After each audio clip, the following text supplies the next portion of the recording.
Throughout the 90s, there was a wide assortment of bizarre and somewhat creepy kids shows being televised. The Ren and Stimpy Show, Ah, Real Monsters, Tales from the Crypt, even a live-action, part human, part puppet, musical TV show about a girl named Alice in Adventures in Wonderland. But one generally stood out taller than the rest when it came to creep factor. And no, I'm not referring to Goosebumps, albeit a strong competitor. I'm talking about the series Are You Afraid of the Dark? Now, I have a theory that much of the reasoning behind some of the strange children's television shows of the 90s were a direct extension of the would-be showrunners still dealing with the residual side effects of their experiences in the 80s. Now, that said, I'm grateful that so many unusual children's shows existed back then, and it's been worth every penny of therapy I've received. But today, I don't want to talk to you about the consequences of the 80s or my therapy bills. Instead, I want to talk to you about a specific episode of Are You Afraid of the Dark that every kid in the 90s was traumatized by, either through viewing themselves or secondhand terror from the kids at school retelling the tale. In this video, I'll be summarizing the episode and breaking down why it seemed to burn itself in the memory of every kid born before the year 2000. Now, before I get into it, if you're unfamiliar with the show, each episode would start with a group of teenagers who would meet at a fire pit at an undisclosed location in the forest at nighttime. The group called themselves the Midnight Society. Once settled around the campfire, one member would begin their story with, submitted for the approval of the Midnight Society. I call this story, generally followed by the title of the episode. After submitting for approval, the Midnight Society member who would be telling the story reaches into a leather pouch and grabs a handful of midnight dust to throw into the fire, resulting in an extra spooky white smoke that would cover the screen before dropping us into the world the story would be taking place in. Now, if you were anything like me back then, every time I'd go camping with my dad, I'd throw some sand into the campfire hoping to make it smoke out like in the show, which never resulted in a super cool smokier fire and always resulted in my dad telling me to stop throwing sand all over the place. But as an extension of making this video, I discovered the midnight dust they were using that I assumed was just spooky dirt was actually Coffee Mate dry creamer. So next camping trip I go on, I'm testing this out and I will report back. Now that those of you who aren't familiar with the show are all caught up with the show's format, let's take a look at the episode I mentioned earlier that resulted in an entire generation avoiding clowns at the carnival. The episode's title is The Tale of Laughing in the Dark and originally aired on August 22, 1992 on Nickelodeon in the US and YTV in Canada. Interestingly, this was only the second episode, though labeled on the YouTube channel as the third episode of Are You Afraid of the Dark, released up to this point and is likely the most memorable. Although the first episode, titled The Tale of the Phantom Cab, gives it a run for its money. If a deep dive on that episode or the story about how DJ McHale managed to get Are You Afraid of the Dark going is something you'd be interested in, let me know in a comment down below, and I'll make another video on the episode starring a cab driver you probably want to avoid and the introduction of the recurring character Dr. Fink, or the difficulty DJ McHale had getting the show into fruition. In the meantime, let me give you a rundown of The Tale of Laughing in the Dark. Betty Ann is the storyteller and begins by saying, submitted for the approval of the Midnight Society, I call this story The Tale of Laughing in the Dark. She doesn't actually say the tale of laughing in the dark, I just want to do that spooky little laugh. But anyways, it fades in, and off we go. We're introduced to three kids. Ouija, which is an insane name for a white boy, and Kathy, who are brother and sister, and Josh, who is a friend of Ouija. The three of them are wandering around a carnival and come across a carny in front of a little haunted clown sideshow. The carny invites them to check out a little clown maze action, pitching the idea with the line, pick the right door and you'll go free, pick the wrong door and there he'll be. Josh acts all tough, like he'd do it no problem, but the kids decide to leave the carny and the Laughing in the Dark spook house behind for now. The next day, Ouija and his little sister had done some digging and discovered that there's a backstory to the clown maze they'd skipped out on the night before. Turns out it's not the first Laughing in the Dark spook house. The original was in the same location in 1924, but one of the clowns named Zebo stole the entire circus payroll of $4,000. He was caught and attempted to escape, running into the spook house. And I would have gotten away with it if it wasn't for you meddling kids.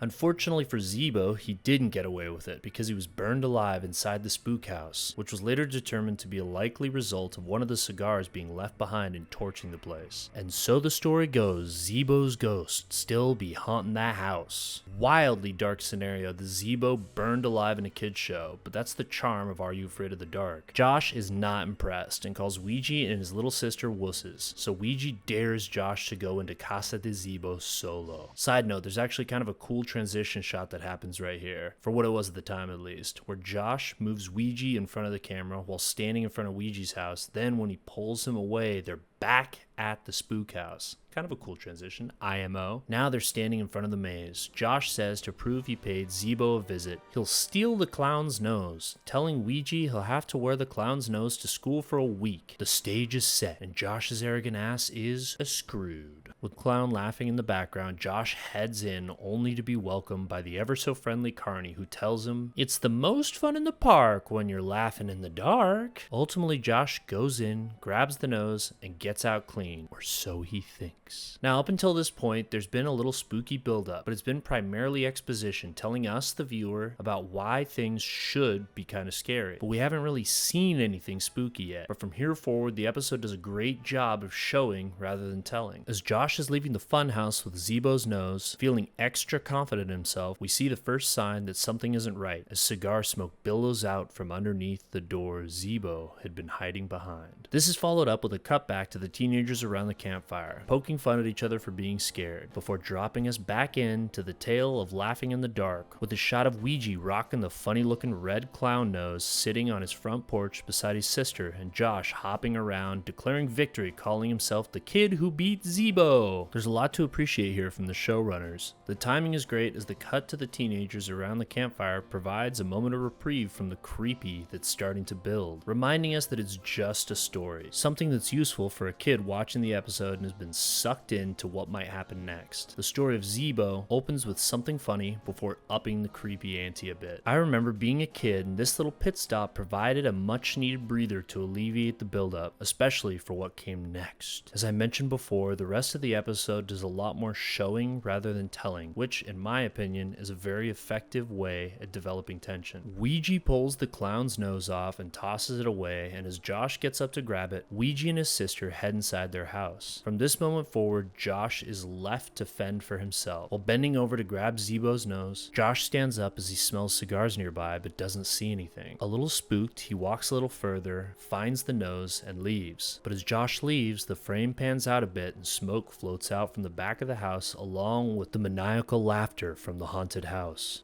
Oh, Pescario. Speaking of Pescario, the next scene, it's nighttime, and Josh has made it home, only to discover he's home alone. His parents have left a note saying that they're out for the evening, but there's spaghetti he can heat up and chocolate pudding in the fridge for dessert. After little Joshy boy tosses his spaghetti into the microwave, he decides to grab the bowl of pudding and scoop a little fingerful of it into his mouth. As he does so, he hears the creaking of a door and drops the whole bowl of pudding onto the floor. Josh calls out for "Oh, mommy and daddy" as he wearily approaches the sound, but it ain't mommy or daddy. As it turns out, it was just an open closet door creaking. Whew! But the moment he calms down and realizes he was overreacting, the phone rings and he jumps again. But when he picks it up, it's just the homie Ouija on the line. They chat for a bit, and Josh keeps his pompous attitude going before hanging up. So from the moment Josh is alone, tension has been building. He continues to have what he believes to be a confident attitude about his situation because he hasn't seen any of the evidence we've been seeing that might make him feel otherwise. A great usage of what's known as dramatic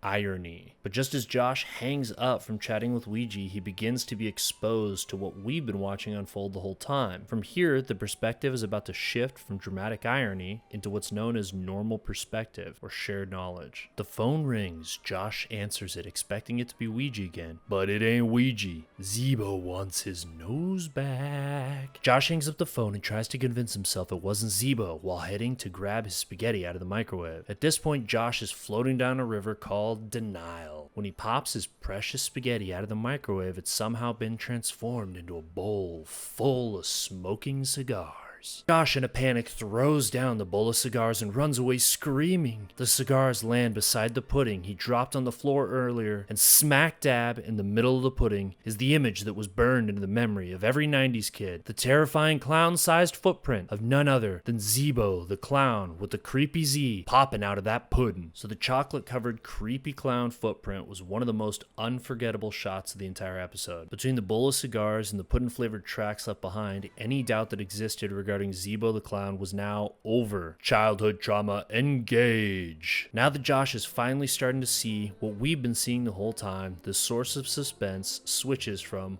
when is he going to realize that Zeebo is coming for him to what's Zeebo gonna do to him now. Josh runs upstairs to his room to call Ouija in a final attempt at making this out to all be pretend. But while on the phone with Ouija, Zeebo speaks on the other line, saying he wants his nose back and he's coming to get it from Josh. This time, even Ouija hears the clown. Josh runs to lock the door to his room. From under the door, a balloon pokes through. It fills up with a little helium, and on it, Josh reads, "Give it back," before the balloon pops, giving a jump scare and getting Josh moving back to the spook house. He makes it to the spook house, runs in, gives back the nose, and even offers a nice box of cigars as an extension of his apology, something a 13-year-old probably shouldn't have access to. But back in the 90s, anything was possible. Josh's debt has been paid and he's released. After he's gone, we get a final view of Zeebo with his nose back chuckling it up, and the carny closing the adventure out with the line, "It's the most fun in the park when you're laughing in the dark," and having a good little chuckle while smoking his own cigar. The end. We made it! Back to the kids sitting around the campfire trying to figure out who the clown was, and a final scare from Kristen before closing out the episode. The conversation about trying to figure out who Zeebo was with the other kids kind of sucks the viewer in thinking they're around the campfire with them, relieving the tension a bit, and then the final fright from Kristen actually provides some comedic relief before closing out the episode. The episode provides enough scaries to make it memorable, with excellent breaks to cut down some suspension, bringing any kids who watching the episode back to reality for a bit before throwing them back into the story. Some of the episodes of Are You Afraid of the Dark did it a little better than others, but of all the episodes to scare a kid, this one definitely set the tone for the show, leaving every kid from that generation to forever remember Zeebo the clown, and that is the episode that traumatized an entire generation. Hey, thanks for watching. If you liked my submittal for approval from the Midnight Society today, hit the like button and let me know in a comment down below. Make sure to hit subscribe for videos I'll be rolling out in the future, and I'll catch you in the next one.